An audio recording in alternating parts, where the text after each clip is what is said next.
Oh man, I look so bad. Oh, Josh, that's normal for you though. It's not normal for me. whoa! That's what I hope the brake light go right over here and knock you unconscious. Just dead on the jump. Welcome to Men Ain't Shit. First episode of Men Ain't First episode ever, starring your boy Larry and Josh. Woo!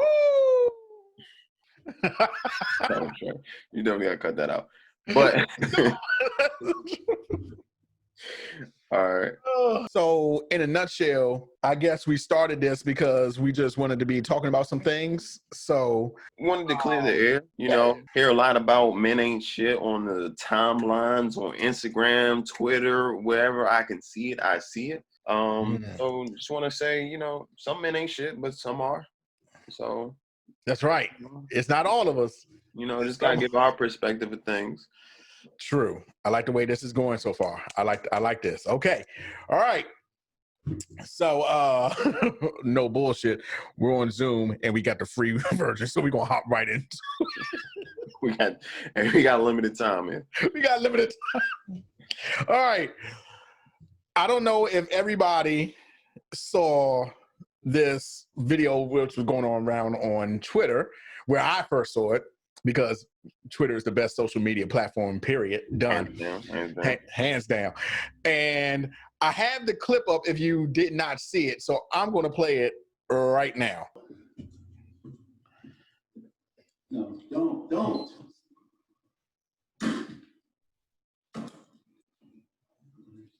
Why? Because this is all you do. It's all I have. Oh, man. Oh, man. It's all I have. Oh, it's all I have. I think that's the most. That's the line. That's all I have. That's the line right there. Now, I'm going to be the first to say that we don't know what the dude has been doing beforehand. Okay? Look, I feel like we've all been in this situation. We've all been here. So it doesn't matter what he was doing beforehand. We know what he was doing. He was playing the video games. He was definitely playing Arkham City. He was definitely playing Arkham City. And we've all been in a situation where we may have neglected our significant other to play the video game. True. Guilty as charged. Guilty as charged. That's all he had, so. That line, that's all I do. That's all I have. So I am a true believer that I'm pretty sure she didn't know. I mean, she knew that he was a gamer beforehand. Okay, I'm pretty sure along the dates they had discussed that at some point in time. I don't know, because I will say, being a gamer isn't like a cool thing that you just want to discuss to a chick. So I won't say she knew, but at the same time, I feel like most women these days know men play video games. Yeah, not all, but some. Okay, I get your point. I think I'm more hurt at the fact that he was just minding his own business, right, in the zone, right. And I mean, she didn't even do anything sexy. She could have came in the joint butt naked. You know what I'm saying? She could have did that. Like those videos on the timeline, like a month past. After the time. Right. She could have did that. She could have just came in the joint like, "Hey, baby," and I'm like, "Oh, okay, bet it's about to go down." But she went right to the power button, Larry. She went right to the power button. You never. She might have tried that, weeks ago, but. Man, she went right to the power button. I think the divide here, though, is women's need for attention sometimes. Well, I would say anyone kind of desires attention from their significant other, but, he was obviously into his game at that point, and she turned it off. And we know that is like a big no-no. You don't cut my game off. Man, you guys get to pause it. You guys, hey, I'm on. I need you to get off soon. All right, bet. But to shut it down. Boom. I mean, she just, and he said, no, what are you doing? No. No, stop, don't. Then when, I ain't gonna lie, when he threw down the controller, he said, and we all know how expensive those controllers are. Y'all, they like $60 a pop. Hey, don't let that be a pro controller. Because why? The way he just slammed the controller, takes off the headphones, he said, why? But why? He even asked why. Oh, He was so hurt. man. But I'm saying, like, I just don't think women understand how important games are to us. It's an escape. I agree. I agree. It's like, it's a hobby. It's a release. It is so much for us, and it's so, like, with games being so vast, and you know, you being able to explore any world. It's like when women do their makeup, they try like these different looks. They, you know, they do whatever, you know, makes them feel good, or, you know, whatever makes them feel pretty, or, you know, it's a hobby though. Facts. I agree with that. I definitely do. And I feel like women just don't understand, because they look at video games as so stupid. Like, why do you play? Like, why do you sink so much time into it? Which, I will agree though. I understand, because we put a lot in the video game. But most games take a long time. A game is not something that you can just hop into and be done in 30 minutes. Like, you know, but they used to be though. What game used to be like that? Like, I'm not gonna lie, I played Streets of Rage 4.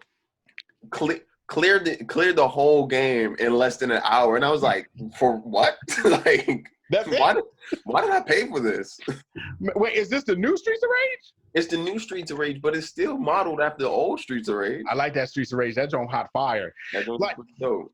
I definitely agree with you that I don't think women know it's an outlet for us. Like, right. It's a way of peace, like that, you know, right here. That's what it is. And I would never, how you said makeup, I would never just go in, close a woman's makeup case and be like, okay, this is all you do. And that's something light, closing the makeup case. I dare you to throw it away. But then you're like, whooped. Like, I dare you. I dare you to throw it away. I was hurt. I think I was more hurt with him saying this is all he has. So let's get into that real quick, Larry. This is all he has. Is he saying this is all we have in the relationship? That's a multi-tiered statement right there. It was so deep. It was like, oh. I don't know. I don't know their situation. I don't either. It's just so deep to say this is all I have. Like, I was like, whoa, big, hold on, good buddy, hold on. I will say, if you get that deep into a relationship where a video game is all you have, man, you might need to turn off the video game. I mean, now, to me, I'm looking in it's looking like they got a good life. Nice apartment or house they living in. Hardwood, you know, floors. Hardwood floors. I don't see no kids, toys nowhere. You know? So I'm like, hey, this is like grade A relationship right here. But apparently my man don't think so. Your boy was not feeling it. Man, I want to find that dude, bring him on the show. Man, I need to figure out more about this.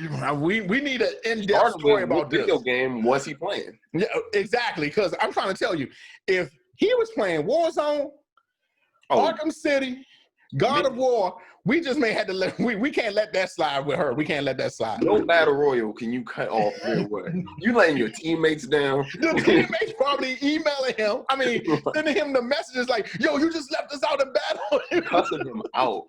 He is not allowed back. They probably sent his name to PlayStation and everything. No, he's done. Man, he's not going to be able to get on no battle royale ever again. Ever again. So if you cut him off on that, there's big implications to go with that. But I mean, and then I kind of thought it was a setup at first too, because of her recording it.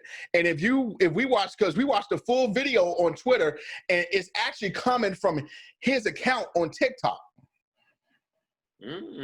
So I Yes, kind of sir. thought it was fake at first. Well, I've seen a lot of those videos in the past. I seen a video where a woman deleted her man's 2K character. And he was done. He That's was death. done with the relationship. That's Now, death right there. I will say, taking a step back and playing devil's advocate, though, wouldn't that be a hindrance to the relationship if you sink that much time into like video games instead of your relationship? I think it's about when you sink the time in to play the video games. And I say that because, okay, Saturday, your girl looking good, my Twitter crush. My Twitter crush looking real good. I'm like, hey, let's go spend some quality time together. Now, most people get on, unless it's like, most people get on games at night around 7 to which I call because they go into the middle of the night. But sometimes your girl don't answer the phone, something like that, or she say she's not doing nothing, bam, I'm gonna game all day. So I think it's about timing. And then like the backstory is we don't know if he's missing any important events that he was supposed to go to with his girl. That's true. So you can't like your girl getting ready and you still in your drawers and you're the dun-dun-duns and you're like, hey, you were supposed to be ready like 30 minutes ago. My mom's banquet is coming on. You're like, oh shit. I mean, that's a fair point, but I think that that also would have to play more into the fact that he's obviously not fully in the relationship if he's forgetting major points in the relationship. I don't know, Larry. I'm gonna. Whoa! Oh no! What I just did with my hands. Whoa! Pause. Whoa! Huh? I will be the first to say, any relationship, I have forgotten important. Nothing big like that. I have missed a date. Itself, though? I have missed a date. Yeah, I heard that story. Yeah. I don't know. Do you think they're in a serious relationship? Apparently they're living. Well, They're living together. Well, I can't. Right. You can't say they're living together. But she's there with no shoes on.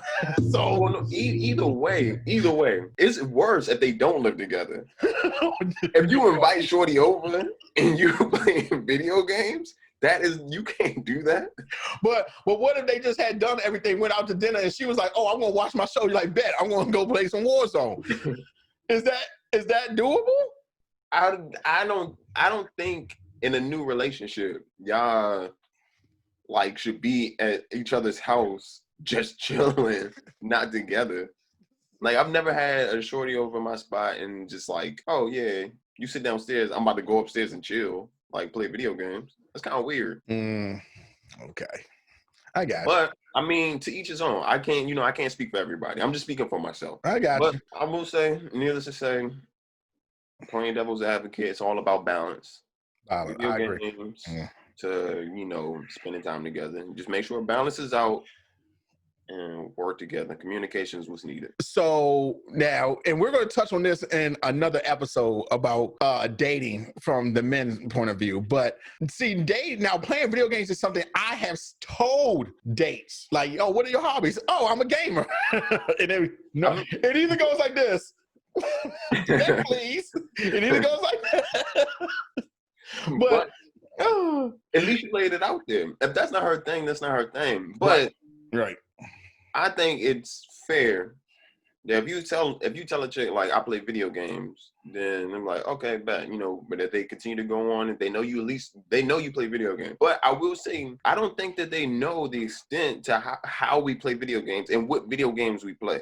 That's true. Like playing Madden 2K is a lot different than playing like something like World of Warcraft. So it's way different. So I don't think that until they understand like what video games we playing, they can't really understand like the amount of gamer we are. You know what I mean? Larry, well, I was also surprised the amount of women that were on his side. Of course. I was really shocked at that because back in the day, and just so everybody knows, Larry is younger than me.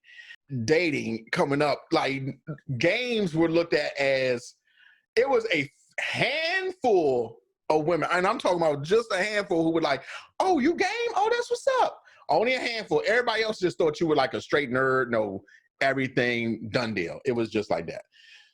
So, I mean, Because a lot of women don't play video games at all. That's just point blank period. So they don't understand that not every game is a nerdy game. yeah. It's a lot of dudes from every walk of life that play video games. So it's not about nerds. I seen some real hood niggas playing. They love them some 2K. They love them some Madden. Every barbershop I go to, they playing that. So it's not about it being nerdy or not. It's just about their exposure to people who play video games. Yeah, facts. Well, I would like to see the outcome. I wish that dude would like post another TikTok and like just show us the outcome. That's his last TikTok. We know the outcome. He's done. That's all he had, Josh. That's all he had. Like, we know. Like next week it's gonna be a full-blown TikTok of him just gaming. We like, where the girl? He like, I told y'all this is all I had. So this is all I kept. Like, dang. Oh my God. Oh my God. Which leads us into another topic: financial expectations Men of men. specifically. Yeah, men. we want to clarify. We want to know, like, we're looking at it from our points of view, like financial expectations of us. So, I mean, I can't speak for how women, feel, because I know a lot of women who are footing the bill on some guys, but we're not talking about that. Don't even get me started on that. We're not getting started on that. But okay, so once again, in my eyes, okay, and I understand that everybody's not in the same position to do some things, but to me, it is a man's job to keep the house over his family's head. Okay. And when I say that, I'm talking about you take care of the mortgage. Okay? I just always, now I would tell you something that I heard a few, well, not few, but it's a lot of women do it than I thought. But I have actually heard of a woman working 2 jobs. Whoa. While the man is only working 1. That would never fly with me. That would never fly with me. Hold on now, though. Hold on. Because when you first said that, I was like, what? But then now it's working in my mind. I'm like, well, what are the jobs? Because I feel like, does it really matter what the jobs are though? What if it's like two jobs that she can actually do simultaneously? Like she don't have to travel from one place to another. She could just do both of them right there. Yeah. What if it's like something that she can do? And unless she wanted to. Of course. Unless she wanted to. Now, I would say yes. Now, what if she's put in a position where she doesn't feel like enough of the bills are getting covered? So she feels like she has to go and get 2 jobs. Yeah. Exactly. Because then that would make me feel like I obviously didn't step up. That's my point. You literally just hit my point. And the reason why I have a problem with this is because there are women out here who are doing that. Dude, you don't understand how upset it makes me when I see on our favorite social media, Twitter, women are doing just handstands, whatever, crazy, doing whatever for the man, and the man is putting in no effort whatsoever. None. I'm talking about, and we're going to get into this when we talk about the insecure segment, but I had told Larry a long time ago, podcast squad, that it's really hard for me to sit on my ass and do nothing. As if I lost my job today, even though I'm in IT and I will try to find another IT job, I will flip a burger until I get something. Now, with the savings that I have, I won't have to do that. But if that was not there, I would find something to do in the meantime. I would not feel like a man if I came home, if my wife came home and I'm just sitting on the couch doing nothing and you're out here busting your ass, like I would feel some type of, it would affect me. Of course, and like you said, we will talk about more of this in Insecure because I have of course a similar view of what you're saying, but when it comes to that segment, I have to tell you a few different key points that I want you to notice. But as a man, you're right. Like my most hated job was at CVS. I hated that job. Yo, you worked at CVS too? Yeah, that was like my first. I would say that was my first job out of college. Bro, you never told me that. Man, I hated that job. I hated it. But you know how many times like I would go back to CVS if I needed to. Mm-hmm. Like I've made sure that I burn no bridge, that I'm cool with everyone Absolutely. that I work with, that they enjoy me as an employee, as a coworker. I made sure that I kept that bridge unburned. Like my whole thing is to keep moving on and move up. Yep. But Yep. if there's a situation that I feel like I'm in over my head, and my woman, my girl, wherever I'm at that point in my life is having to do more, of course I'm gonna step up so we can, it's all about equality. But at the same time, being a man is making sure that your wife, your girl, is comfortable where she's at. So you got some women who love working hard, but you can't be with a hard working woman if you don't work hard yourself. That's true. You might as well just cancel that relationship right then and there. Right then and there. Right then and there. So now, Larry, this brings me to something else. How would you feel if your girl made more than you? I've been in a situation, didn't like it. Now, why didn't you like it? I didn't like it because of that specific person's, mindset and how they came to the table. Like, of course, like me, I'm always gonna work hard. I'm always gonna grind. I'm gonna get what I want in life. Mm-hmm. So eventually, I'm gonna reach that benchmark and surpass it.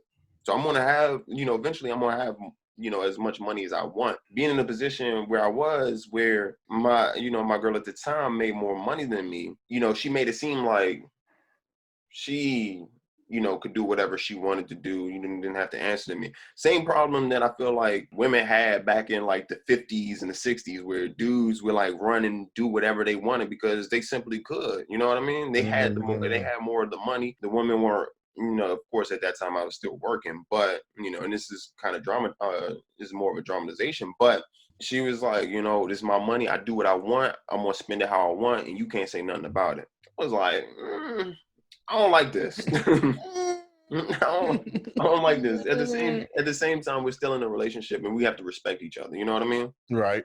Right. So, I feel like it's all about teamwork. You got to make sure you're with someone who is evenly yoked as you, communicates with you, and, doesn't expect from you what they don't expect from themselves.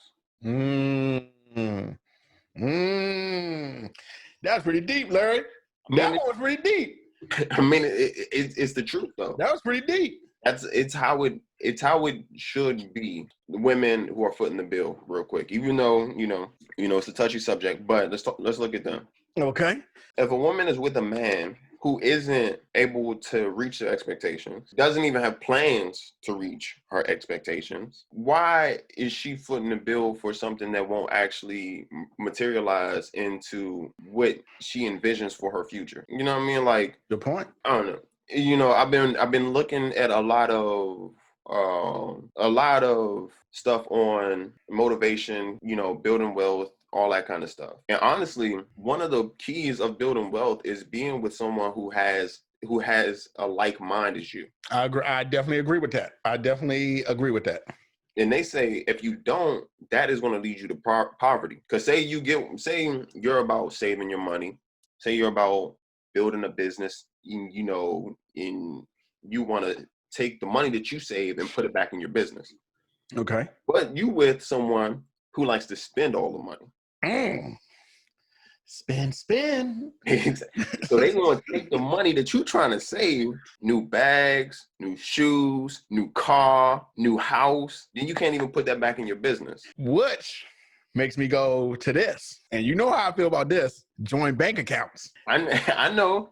And as a person who's been there, done that, I am completely against joined bank accounts. Now, let me break this down. I think there should be an account that y'all put money into, whether that be for emergencies. Both of y'all just take how much you can afford jumping into one account. But when I say joint bank accounts, you don't have access to my bank account. I don't have access to yours. Hold on, but real quick. So when you talk about the joint bank accounts, right, and each party putting into that joint bank account, are you putting in evenly? I think you should put it evenly. Yes, I do. I think. Who's it based off of, though? Is it based off of you or whoever makes the most money, or is it based off of what the person who makes less money can put in there? If y'all don't make the same, I think you should put in what's. Well, I don't want to say what's comfortable because you could somebody could just be like, well, $50 is comfortable for me. So maybe a set price, maybe $5 and like it. Maybe 200. How about that? How about 200? But I'm saying, I'm just saying, not necessarily a number amount, but I'm talking like a percentage. So what if, you making big, top dog money right now. So I wish I was making top dog money. So you feel comfortable putting in, let's say 10% of your paycheck. Like, hey, ain't nothing to me. I'm a boss, whatever. I'm balling, whatever. But your 10% is more like 30% of your significant other. And I say that's a wild number, but that's a lot, just saying. That is a lot. They obviously don't feel comfortable putting 30% into a savings. Agree. The hell with that. The hell with that, yeah. See, that's a hard one to answer because you would really have to see what the other person can afford. You know what I'm saying? It's kind of like, because I don't want you to go broke doing that because then you're just going to be digging in it all the time. You're going to be like, oh. Right back in it, like, you know what? On second thought, let me take some of that back. So I would really have to look down, or we would have to look down at our finances to see that. Because I'm just all against. And I want to tell you why I'm all against this. And I have a friend, right? Her name is, we're going to call her A, okay? Well, A has this friend named S, okay? S, me and her got into this. It wasn't an argument, but I don't think she could see where I'm coming from. And she was proving my point. I'm having joint bank accounts regardless. And I said, well, why? She said, because if I don't have the money, I want to use yours. Well, here's the point. If you don't have the money, maybe you shouldn't be buying what you're trying to get. But at the same time, I think that comes down to like mine. You know what I mean? True. Very true. Like, if you with someone who's like, nah, I want what you got because you my man, which a lot of women expect their man to, treat them. Like, oh, send me over $200 because I'm getting my nails done, or buy me a new bag because I want it. And it'll be really, really strange if the dude who's with a woman like that, it says, but can you afford it though? Like, she will be looking at him like, why am I with you? Like,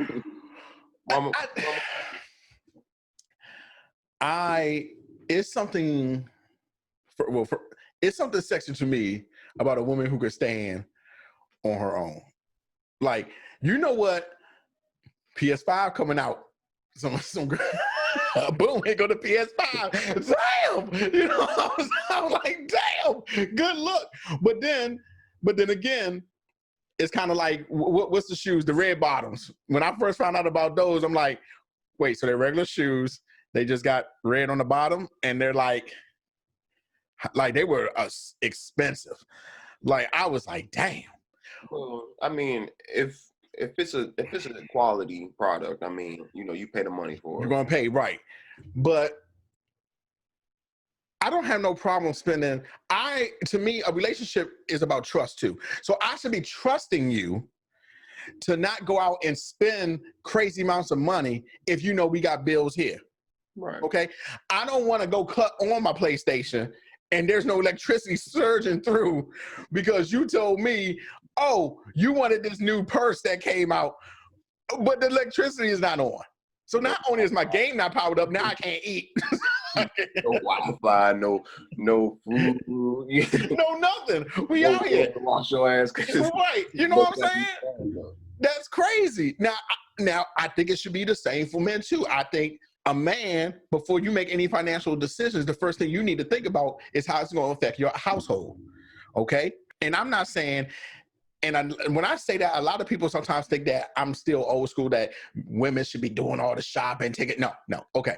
If I pass the grocery store and I know we need something, I'm going to go pick it up. I'm not gonna like just be at one-way shopping, Joe, like you just do all the shopping. Okay. I'm not gonna do that. Well, but real quick, with you bringing this up, I feel like we gotta talk about our best friend though. You know, our best friend A. Okay, okay. Now, just be aware that A may see this. But that's cool. But sooner or later, A is gonna be on the show with us. Of course. Now, and you want to tell her point of view, which right. We love me and Larry love A. She is great personality, just everything. Like, she's a real stand-up woman. But we had this talk in front of right, and I know what talk you're talking about. The back, nothing. We've had this conversation because that's the conversation with you. It's like, damn, but to your point of view, though, it falls in line because you're saying that a man should take care of the household. Yes. You know, month to month, he's the one taking care of the mortgage. Yeah. To me, a woman should not have to come out unless like the walls were crumbling down, as in, baby, I'm literally $2 from out here selling my goods out here on the street. I'm like $2 away. Like, yes. So, and that's what she believes too, though. That's what she does believe. She does. But you cannot come up short. That's what there is no shorting. There is, a man is supposed to pay for the house. That is his job, and he should do it. Which, I mean, ideally, if I could pay for literally everything, I would. Mm-hmm. I would. In fact, I would. Exactly. Exactly. If I could pay for everything that she ever wanted, I would. Done. But you know, realistically, we not there. I'm not there yet. I'm working on it. Working. I'll get there, but right now I'm not.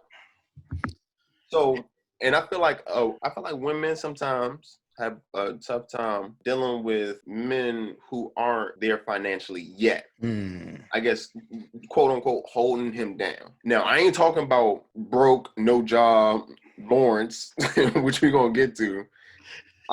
Lawrence. I'm not talking about that. That is a different story. That ain't really holding him down. That's enabling. But if you got someone who's working really hard and is short $200 on the mortgage, but he's working hard. I mean, and when A first said that to us, I remember your face and your words distinctly because I burst out laughing because you was like, wait, what if he's short $200? She was like, fuck him.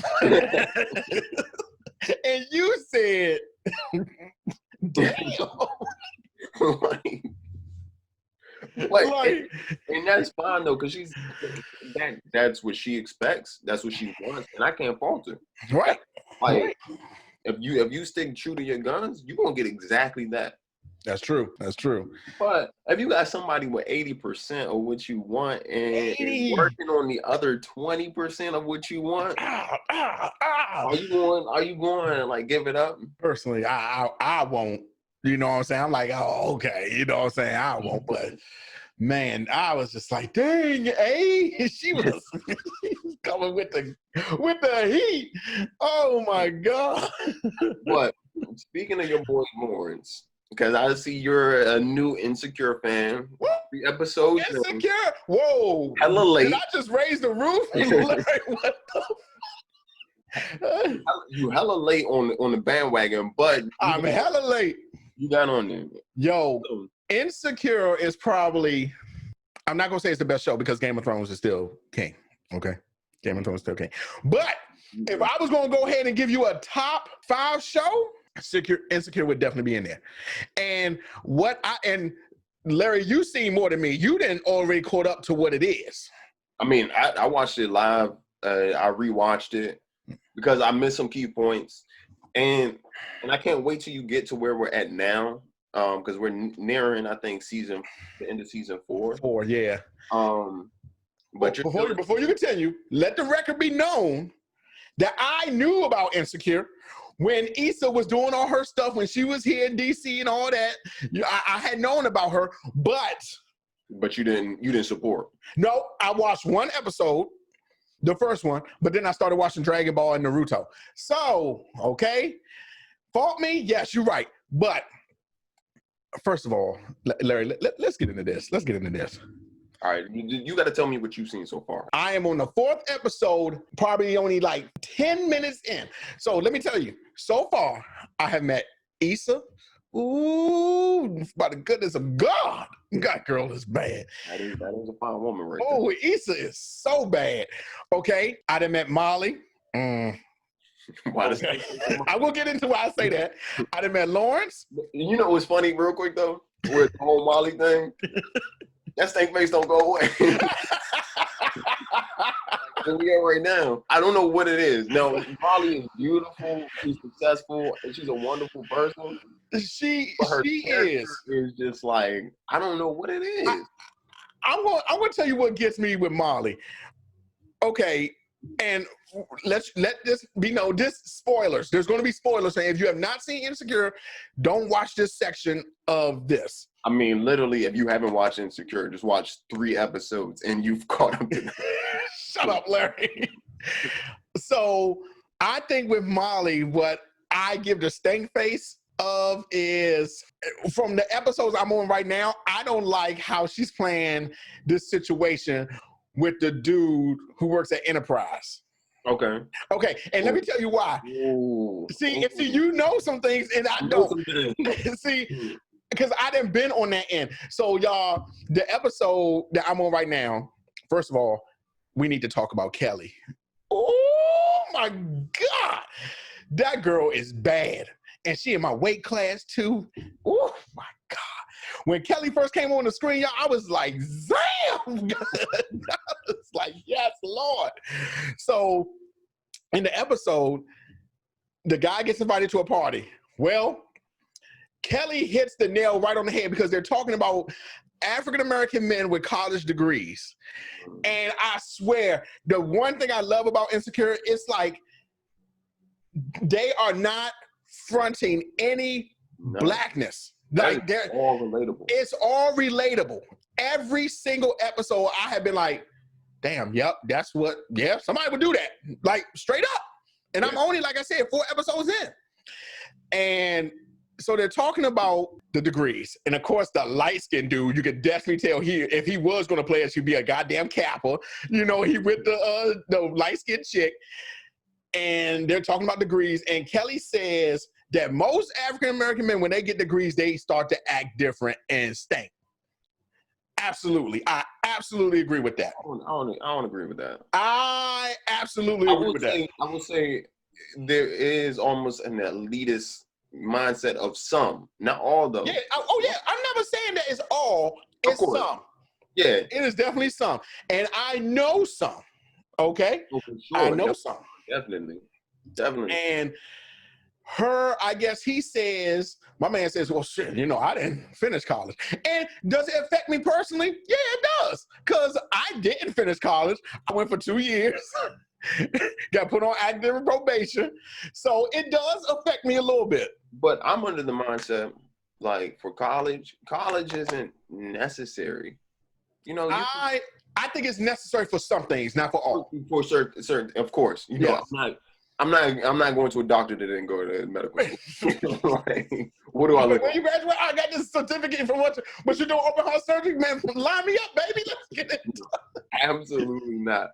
But for most things that we encounter day to day, no, it's not really necessary. I agree. But that's a whole different conversation because I think school, universities, college can be a scam. We should talk about that in a later episode, and we should talk about that because just of me turning Blerd Paradox into a business, how I told you about that. Yeah. So yeah, we definitely need to talk about that.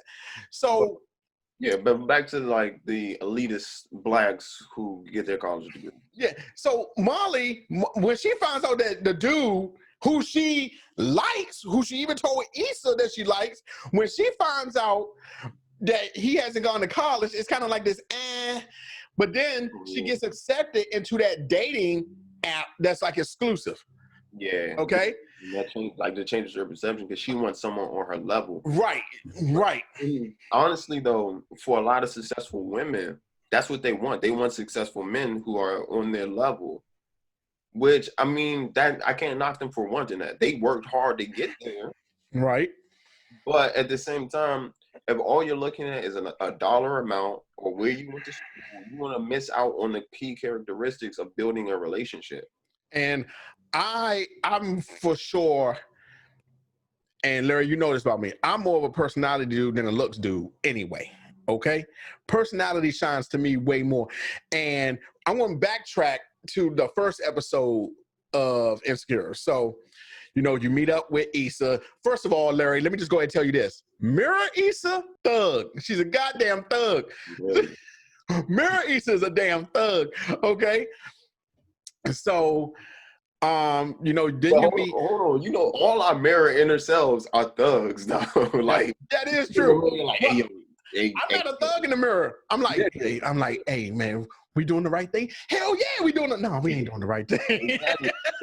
Our mirror selves is thugs out here in these streets. Man, mirror thug. Clean it up because you can't be out there like that. Man, I love, and I just want to go ahead and say this. The first time you meet Issa, you know, she talking in the classroom, those some disrespectful ass kids. I would have went across the line on all their faces. Okay. We gonna have to talk about the first few seconds of the episode. Because I remember vividly her first thing she did while your boy Lawrence was asleep, she was on that Facebook hitting up your boy Daniel. But I'm gonna tell you, okay, let me speak on that real quick. I have been in that position. I have been in, not with a dude. Let me clear for that. I understand. Pause. When you're not vibing with your significant other, all it takes is one text, one phone call to say, hey, you all right? How you doing? I've been thinking about you. That's all it takes. But that's when your loyalty has to kick in. True. I mean, it's one thing about, you know, a little flirtation or whatever, just to see if you still got it. You know, nothing going beyond that. Now, most women don't like that either. I'm going to put that out there now, you know, but depending on who your significant other and if they can handle what you say to other people, and if you're open and honest about it, you know, then that might be acceptable. But if I'm not mistaken, Issa kissed that dude, did she? She did. Oh, she yeah. did. At the end of the first episode, she kissed him. Yep, she did. But man, I think when you are if you're in a relationship that is going downhill, you got two options. You either work with them to try to repair it or leave. Straight up. You don't entertain other people. you leave and then entertain other people. It seems like Issa wants it to work, but you put 5 years in just right, exactly. She didn't put so much time in it. You literally just took the words right out of my mouth. She has put so much time into the relationship because, of course, they say they've been together for 5 years. But then again, when you see Lawrence, you don't know how long Lawrence has gone without a job, too. I know you're gonna find this out eventually. So let me just give context. Wait, stop it, Larry. Don't you spoil anything for me. I'm just giving you the time. Oh, okay. He been without a job for about 2 years. 2 years is a long ass time. That's a long ass time. But That's a long ass time. He was working on his like apps. Right, and okay, and then look, I'm all for you doing your thing. And you had said something a while back to me that I thought was really good that I didn't think about until later on. We were talking about the business in Blerd Paradox, and you were saying, I was always saying have a backup plan. But you had said, if you have two things, you can't put all your effort into accomplishing your goal, the thing that you want. You can't. And I really was like, damn, that's actually pretty legit. To let you know, I listen to you, Larry. I know you don't think I do, but I actually do. I do. And I remember thinking with Lawrence, but and see now since I know, now I'm really like, God damn, Lawrence, 2 years? 2 years is a long 2 time. years is a long time to be without. So you're telling me for 2 years, Issa has been coming home, watching your ass eat Frosted Flakes in them dirty ass tubes. But before we like completely bash, I just want to point out something because I know you've been to this part. You see Tasha, so you saw when he went to the bank. Woo, Tasha, woo, Tasha. So there was one key moment in Insecure that changed my whole perception of Lawrence being a complete bum. It's not him. Well, in the episode, in my episode, he finally gets a job working at Best Buy. Right. But no, that wasn't the key point. Okay. Well, is this going to spoil it to me, what you about to say? Or you about to spoil it? You've already seen it. Okay. Bet. You've already seen it. Continue. When he went to the bank, Tasha said, "Oh, you a good man. You still got money in your savings." So he was not completely dead broke, draining Issa of her money. Good point. Okay. So all right. For him to be without a job for 2 years and for somehow to have money in his savings account. Now I know he was also cashing unemployment checks, but he was unemployed. So which I would do if I was unemployed. And he was trying. Like a lot of people like to harp, he forgot Issa's birthday. He didn't forget Issa's birthday. He just simply had a really bad day, which is no excuse because he still made it about himself. And Larry, you forget an anniversary and a birthday. It's no. There's no excuse. He didn't forget because when she got home, he was like, "Happy birthday," blah blah blah. You know, I know we're supposed to go out to dinner tonight, but you know, today hasn't been the best. I bombed the interview. Can we just chill in the house? Now that gave her opportunity to go out and mess with Daniel. And I don't feel like Lawrence can read signs real good because like the way Issa was looking, I would have been like this. Even if I had said that, I would have been like, gotcha, let's go ahead. I'm about to get dressed. Yeah, he should have been like, just joking. He's like, I can't. Let me go get my clothes on. Like, he could have, I clearly saw that Issa was not rocking with that. No, okay? It wasn't. I mean, she also was not rocking with Lawrence. So yeah, I mean, you can tell the relationship was fading. Like, and see now on the episode I'm on, we got to talk about one person too before I go on to that. My man who lives downstairs with the daughter, the Blerd. Thug Yoda, man. My man said, oh, yeah, she is real smart. No 1, 2, 3s, ABB. We don't say the C word in this house. What you know with that vouch? What you doing with that vouch? Hey, yo, that dude is hilarious, yo. That's what I love what Issa does. Like, she's a brilliant writer. She's a brilliant writer. She is. Like, she makes things funny, relatable. You know, you really get in touch with not only the main characters, with the side. Yep, the character development in the show is great. Is like you said, it's great how that guy has now become the guy who I look forward to seeing in the episode. I'm like, man, when he gonna be in? Because he's funny as shit. When he show up, I mean. That one scene he had with his daughter, and his daughter was like, man, he was cussing up a storm. He was like, oh man, oh baby, love you. What the fuck? You know, like he has like a great character. When he, I think like didn't he cover her ears and like yeah. the mom was like a bee. He was like yo, but then he was like, yo, I stepped up. And then he was actually giving Lauren some good advice. He really was. And here's my thing about advice, man. If you see someone who's actually living it, then I'll be inclined to take the advice. And the fact that he's being a single dad raising his daughter, like I would listen to him because he obviously has his mind, like he has his head on his shoulders, doing the right thing. With and them trying to like educate his daughter. Not right, just out here like having her, play video games or get raised by YouTube. Like literally, he's in her life. right, and that's a key point with kids. Like they can get raised by so many other things, like you say, like YouTube and stuff, and you being there and teaching them. Yeah, So, man, and I really had a problem though. Like when Issa, and I'm glad that Lawrence actually saw that he was actually doing not good, like that he wasn't doing good with Issa. So then he tried to fix it a little bit, Stepped up. And for that to be, now I know like the time before the show, we don't know what happened. We don't know like if he had freelance jobs. I don't know Yeah. how he had any money in the savings account. But from the start of the show, it literally took him like 3-4 episodes to get a job.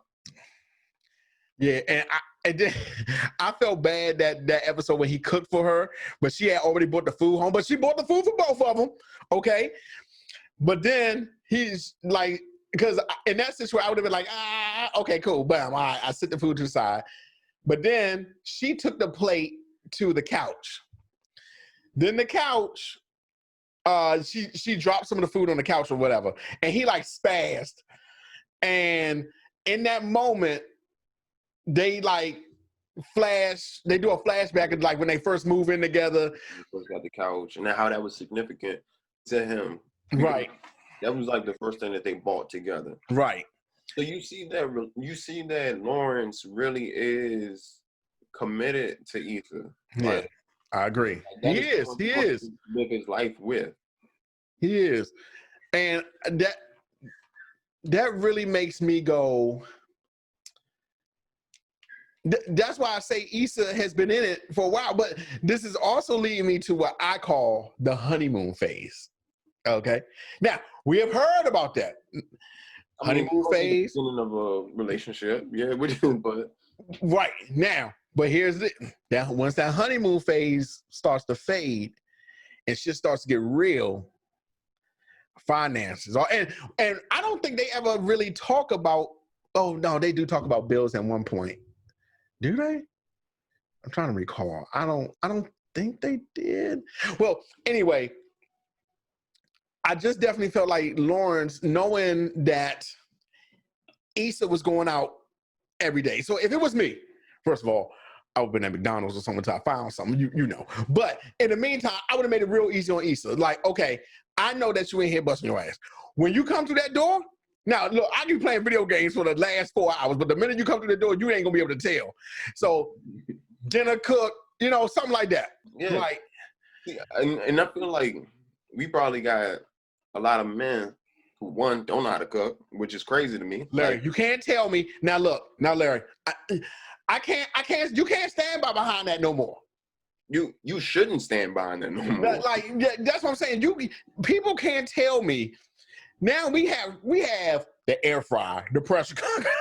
You don't even gotta do any work. Just throw it in the joint. Look, Larry, come on, man. Hello Fresh will send it to you, tell you how to cook it. Like this, literally, you can't stand behind that. You can't stand behind that no more.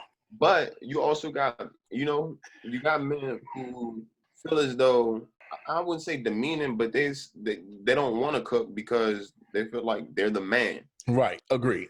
Which now, I think that's more the issue right there. That is the issue, but we're in 2020. There's no reason that you should feel like, my woman is stepping up and out there busting her ass. I can't cook for her though because I'm the man. Yeah, that's crazy. That's crazy. That's crazy. Now back to your best friend though. You can't step in the kitchen. Man, A said, don't even look in this kitchen. Don't even look in this kitchen. Like, damn, I can't help you. Nah, get the fuck out. Get the fuck out the kitchen. But I think that was also coming from a place of her man is providing for what he's doing, what he's supposed to do. So she's gonna provide for him. I get that. She's doing what she's supposed to do. But what if A don't season the chicken just right? What if she just don't season the chicken right? You gotta get in there and just hey yo, babe, you ain't seasoned the chicken just right last time. So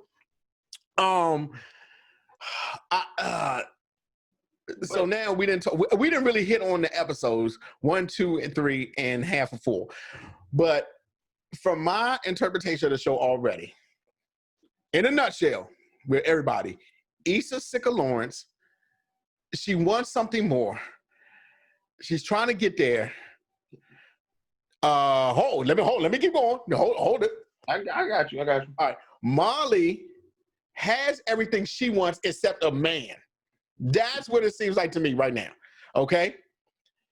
Kelly needs to be with me so I can massage that beautiful big body she has, that plus size body, that thing. Oh, and I like her personality. I like Kelly's personality. I like how she's. Kelly is the hands down the funniest on the show. And see, from her episode, I have seen she is hilarious. Okay, that's Boo Boo. Lawrence wants to do better. He's trying to do better. He feels like Issa doesn't see that. Okay, right now, he sees that Issa doesn't see that too much. Well, from me looking at the show, I think that he feels it's warranted. He's like, I haven't been stepping up. I need to step up. Now, I feel like that was probably just a new recent realization that he had. Mm-hmm. But where you're at right now, that's why he took the job at Best Buy. He was like, he looked down on that at first, but how can you look down on a job when you don't have anything? Right. And I'm not gonna lie to you, Larry. Now, since you have really told me 2 years, bro, that's a long time not to be working. Something. Yeah, he had to have done something, and it's not like he's stupid. Right, and that's the thing. He's college educated too. But he fell into the trap of being overqualified for his jobs. That's like the last interview he had before he took Best Buy. They were like, you're too good for us, so you can't afford you. Yeah. And see, I definitely feel like too, and maybe it's just me, I don't feel like, I never felt like I bombed an interview. I definitely feel like interviews about reading the room first. That's the first thing. It's crazy to me. Literally every job I've interviewed for, I've gotten. Yes, same. So I don't, and like I said, we're in different fields, okay? But I mean, to me, if Lawrence is anything, he's an engineer, he's Java. He's software developer. Yeah, he's a software app developer. He's in that. So he's still in computer science. But when they say help desk, I ain't gonna lie. That episode when they said help desk, I felt that one. I was like, oh no! You can't tell me that's not making more money than Best Buy. No, help desk is definitely making more money than Best Buy. Exactly. Yeah, so I definitely would have took that. I was like, yeah.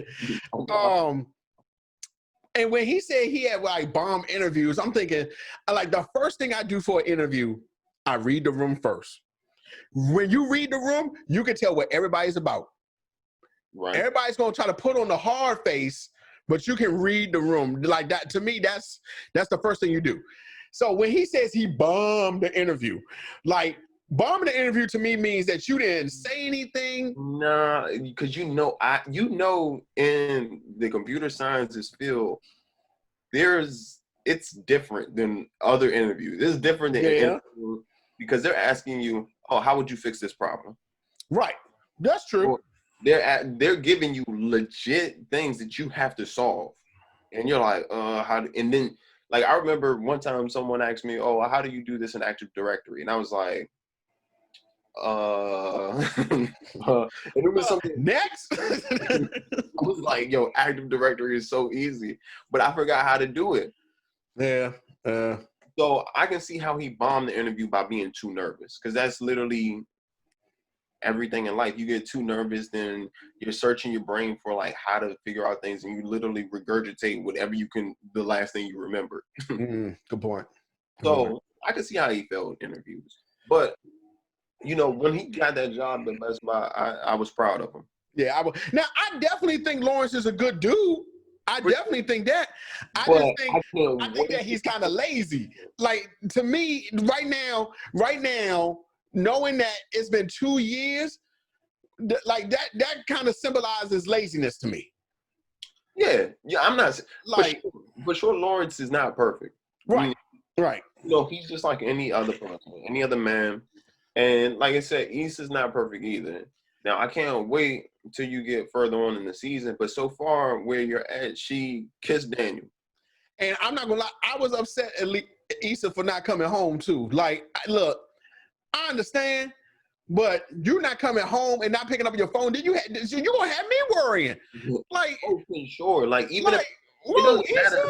fighting or not, I at least need to know that you safe. Yeah, I need to know that you are right. Exactly. Even if I might not like you at that moment, I still love you. Right. And clearly 5 years, we loving at this point. It ain't no more dating. We in love at this point. So I'm like you, Larry. I want to know you all right. Like, you not coming home, and then I call, and then apparently, like you said, he had Molly's number. Lawrence had Molly's number.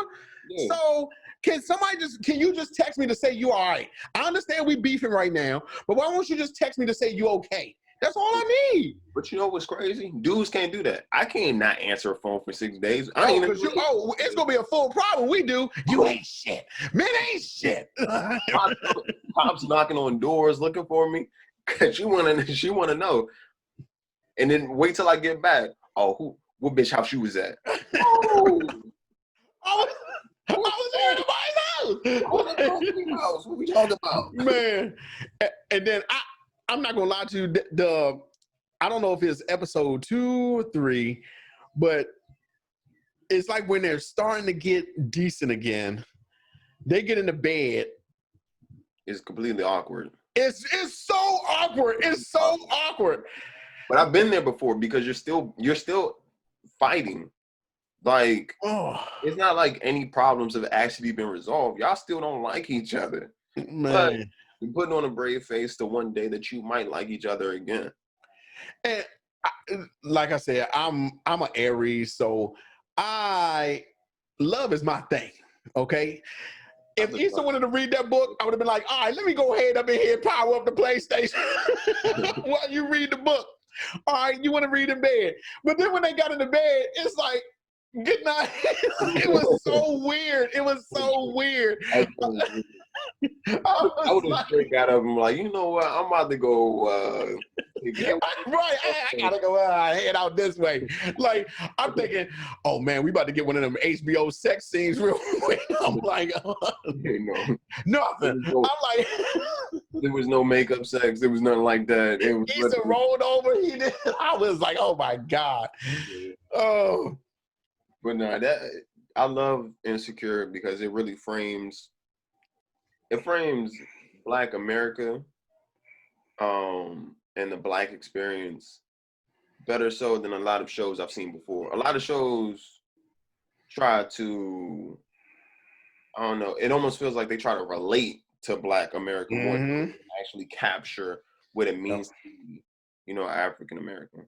The job where Issa works, if that is not the perfect example, oh my gosh, like how everybody just like, oh, Issa would know because she is Black. You know what I'm saying? Like, I've been there before. You like, what? I'm not gonna lie. Sometimes I'm glad that we work where we work. You know what I mean? I feel like all of our coworkers, colleagues are understanding, and they don't try to force like, oh, how do you feel about this situation, that situation? It's literally, we're all human beings. Like, you know what I mean? Right. So, I agree. But I couldn't imagine being in like a job. Oh, you're Black, so what? Like, oh, I'm good. Man. And it's not my job to educate you about the Black experience either. No, it's not. It's not. Exactly. It's my job to live it. Like, it's not. Like, the show does a good job at, I think it's informative to people of different races too. It is. I definitely do. It is. It's like, if you really see, because I feel like a lot of people look at Black people as we're just so far different than say white people, Asian people, but we're really all just people, but our environments are different. So looking at Insecure, you see, no matter who you are, you can relate to a lot of the stuff that's going on. Agreed. If you can't directly relate to it, you can kind of semi-relate to it, or at least it gives you a window into, you know, understanding. It's not going to show you what it is to be Black, of course not. Right. But it at least shows you what, you know, or give you understanding of what Black people experience on a day-to-day basis. Great. And that's what I really enjoy about it. Like, it's a great show. It's a great show. It is a fantastic show. I've been saying this whole time. I can't wait till you catch up. I can't wait till you finish the first season at least.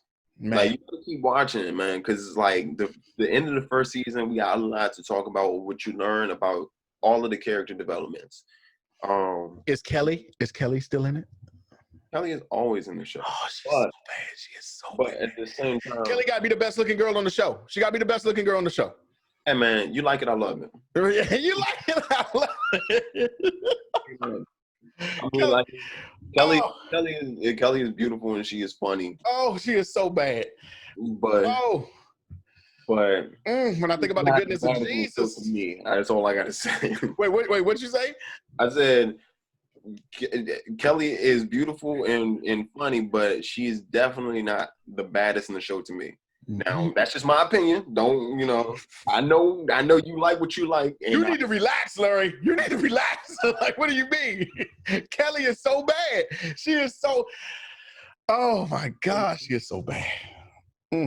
But I'm saying Kelly is going to still be in the show. Good. But the character development, I just can't wait till you see how each, how each person's story unfolds.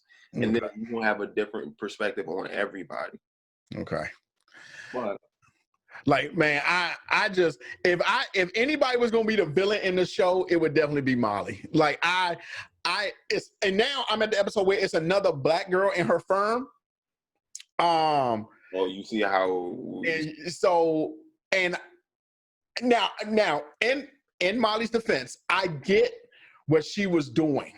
So in the episode, you know, the Black girl comes, but she's loud. Okay. She's just like, her spirit is free. She's unplugged from the Matrix. No, she is who she is, and she's not changed. Right.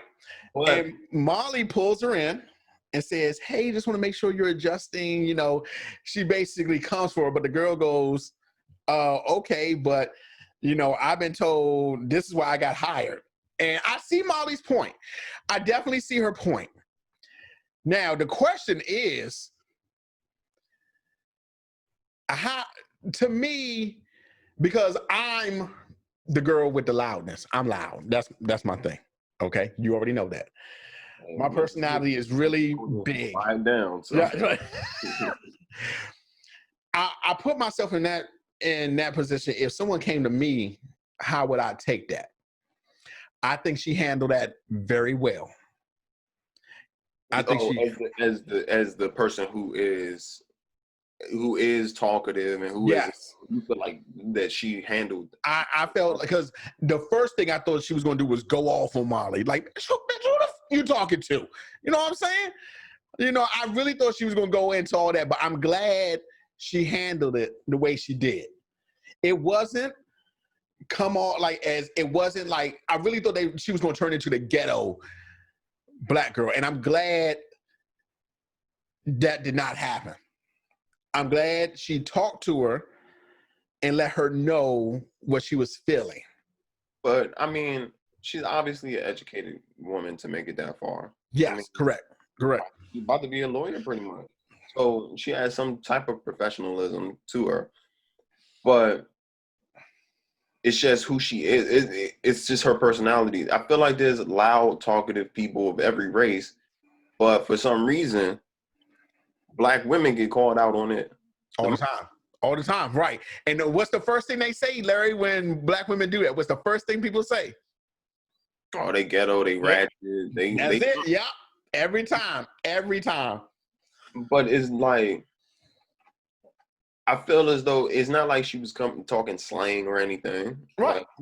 She's literally just loud and talkative, and there's nothing wrong with that. But at the same time, she, Molly was just trying to give her, hey, this is what I did to make sure that I stayed around. Mm-hmm. If you can take it or leave it, but this is what I've had to do to make it to this far. Yeah, I mean, but Larry, she was loud when she was coming through that. I was like, God damn.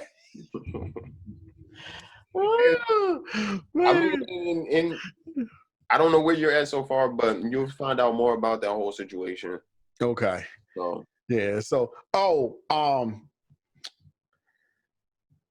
the last episode or the half of the episode that I seen before I went to the store, like I said, they're talking about the college degrees. Well, the girl, there's a light-skinned girl there. Tiffany. So that's her name. See, I'm bad with names and shows. Okay, so Tiffany. And do you know her husband's name? That's the dude, the light-skinned dude. Derek yeah, I know what you mean. Okay, so I see her. She's the high maintenance one of the group. Oh, now remind you, I only watched. She was probably only in about 2 minutes of what I watched, and I can tell you right there, I was like, "Oh, she the high maintenance one right here. She the high maintenance one." But going back to our conversation about expectations, our man got it. Now, so I don't think they have said what he does yet, and what I've seen. I'm gonna be honest, but you can tell he's high society too because he's dressed and all. He's dressed up in So he's a cool dude though, and I'm not gonna lie. 4 seasons in, I still don't know what he does. So it's like they've said it, but I just don't care. Like it's certain characters, like I don't really care what you do. Like, and I still don't know. I'm 4 seasons in. Oh man, but I want to give. I don't know if Issa will ever see this. Oh, got to give her flowers. Got it. Oh my God, she has done something amazing. Yes, she really has, and I know that she. In fact, because I got obsessed with Kelly. When I talk about Kelly, I want to get real close to the mic like this. So, because I saw Kelly, of course, what's the first thing I do? Google Kelly. I saw what she does. She's a writer too, and she writes for someone Insecure. Yeah, and I feel like Issa has put Black people in positions where they can succeed. Yeah, I agree. I appreciate that so much. She is pulling us up. And when I say us, she's not just giving and we talked about this too, one of the things I feel like as African Americans that we don't do enough, we don't pull each other up because we're so worried about somebody having more than us and things like that. And like you said, Issa is pulling people with her. She's like, okay, boom, you write, you direct, you act, done. Let's go. Everybody on, And I think that is the greatest sign of success. The greatest. It's not about how much money you have in your pocket alone. It's about how much that everyone has grown and how much everyone has around you as well. Well, it's good. What J. Cole say in Middle Child? What good is first class and my niggas can't sit? What'd he say? He said it. Hey man, you wasn't expecting me to pull out a J. Cole verse, though, were you? I think you were saying about Logic. I don't know. Like that, I applaud that so much. Like I think I'm just rooting for all this blackness in this show. Like I love it. I love it. I want more of it. Feed me, Issa, feed me, baby. Like I'm loving it. Back to J. Cole real quick. Your boy's been out here, man. I'm really proud of him, man. Well, J. Cole, I mean, we want, First of all, let me go ahead and say this. I still like J. Cole. I just was not a fan of what he wore when he met our president, Barack Obama. I wasn't a fan of that, Larry. I wasn't a fan of that. What does it matter what he wears? Larry. Okay. If you're going to go see the president, what are you going to wear? Which president? The only one that matters, Barack Obama. The only president that matters. I was about to say, I might be the invisible man. If I go see, I'm not going. If they gotta go, I'm not going to go see this one we got now. I'm not going. The only president that ever mattered. Hold on, big fella. Which one we talking about? Because you might not see me. So, The only president that matters. I mean, sure, I'll wear a suit and tie. There you go. Sure. I mean, but also, at the end of the day, he's just another man as well. He's I another. get what you're saying, Larry. He accomplished greatness, but he's another man. I don't need to wear a suit and tie to see him.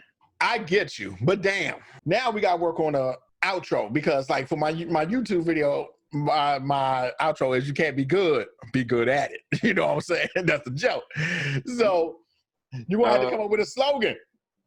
This the Men Ain't Shit podcast.